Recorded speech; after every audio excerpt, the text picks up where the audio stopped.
اعوذ بالله من الشیطان الرجیم بسم الله الرحمن الرحیم. زمونږ د وکیلانو صاحبانو ډیسټریکټ بار اسوسییشن 400 د 16 فروری نه د ریوینیو کورټس 400 چې کوم د خلاف یو احتجاج را روان دی 16 فروری نه. بیا لیټران ډیپټي کمشنر صاحب دفتر والا مونږ ته یو شیډیول راکو چې یاره په دې منډه ټو فرایډے و داسې دا شیډیول وي او په دې باندې به ای سی او ای سی صاحبان دلته کورټ پرمیسز ته راځي کوم چې یو غټه ایشو ده زموږ لپاره او عام عوامو لپاره لیټیګیټس لپاره مقدمه بازو لپاره وکیلانو صاحبانو لپاره ځکه چې جوډیشل کمپلیکس نه تر ریوینیو کورټس پورې دو یا د ریوینیو کورټس نه واپس دلته راځو لس دولس هغه کې چوکونه لري سکولونه چټیانې شوي وي بس یو پیشي به یا دلته کېږي یا الته نو ټایم اینډ اگین د پبلک انټرست لپاره د وکیلانو سهولت لپاره او د عوامو لپاره موږ هغې ته ریکویسټ کړو چې یاره به مهرباني وکړئ دا کورټ دلته شفټینګ وکړئ. بیا زمونږ تیر کال والا صدر صاحب چې دی اوس هم چې زمونږ صدر صاحب دی مجیب الرحمن خان ایډوکیټ هغې په محنت سره دلته درې کمرې ځای نه چې ای ډي آر هال والا هغه ځای نه چې هغه ښه ټیک ټاک ویل فرنش کړل او باوجود د هغې ډي سی صاحب سره کمیټمنټ کړی وی چې ټیک ته درځو به نو ایډیشنل ډي سی صاحب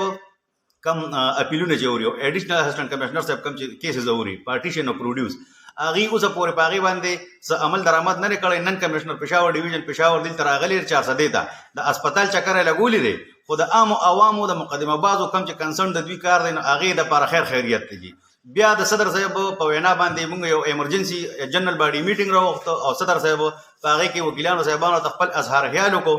او چې څه وشو فردر پروسیډینګز په هغې کې وشو نو صدر صاحب ته خواست کوم چې په هغې باندې خپله رڼا واچي او صورتحال تاسو مخامخ کړي. بسم الله الرحمن الرحیم. ډیره مننه سیف الله خان. زمونږ خو چونکې نن میټینګ وشو جنرال باډي او په هغې کې مونږ آینده دپاره یو لارښود پرې کوو او هغه هم دا دی چې د 400 عوامو سره چې کوم زیاتي کېږي د 2 کالو داسې چې دلته کې ټول سهولتونه موجود دي د ریوینیو کورټ د شفټینګ حوالې سره چونکې دا ښایسته پریمیسز دي په دې کې سیول کورټس دي په دې کې سیشن کورټس دي او مونږ 2 کالو نه هم په دې خبره باندې لګیا یو چې د 400 عوام څه سیلاب وال څه ګرانۍ والي دي او څه ریوینیو عمله ده چې هغې نښتي دي او د کرپشن یو بازار یې ګرم کړی دی. نو د دې وجې نه مونږ سره دا کمیټمنټ ډي سی صاحب کړی او دلته چې کوم په پریمیسز کې زمونږ کمې کمرې وي چې دی وایي واش هم وشو څه سهولتونه وله مونږ ورکړل او ښه برابر ټول سهولتونه پکې دي. باوجود دا یم زمونږ چې کوم ریوینیو کورټس افسران دي هغه دلته پریزایډینګ افسران دلته نه راځي. مونږ نن احتجاج کوو او مونږ چې ورځو به کمشنر صاحب چونکې د پېښور راغلی دی او د ډي سی افس مخې ته برابر احتجاج کوو خو بیا د ملګرو په مشوره باندې چې موږ اخري اپرچونټي وله ورکوو که چېرې را روان منګل پورې ډي سی صاحب زمونږ مکمل دا مسئلې حل کړه او ریوینیو کورټس دلته شفټینګ وکړو سره د فول پلیج دغه چې کوم ای سره ریکارډ دی او چې څومره ریلیټیو څیزونه دي او هغې دلته را شفټ نه کړو نو د 9 په ورځ باندې به انشاءالله د 400 وکلا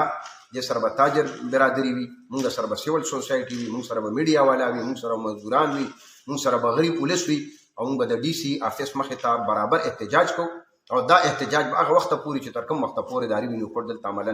را چپ شوي. ډېره مننه ډېره شکریه.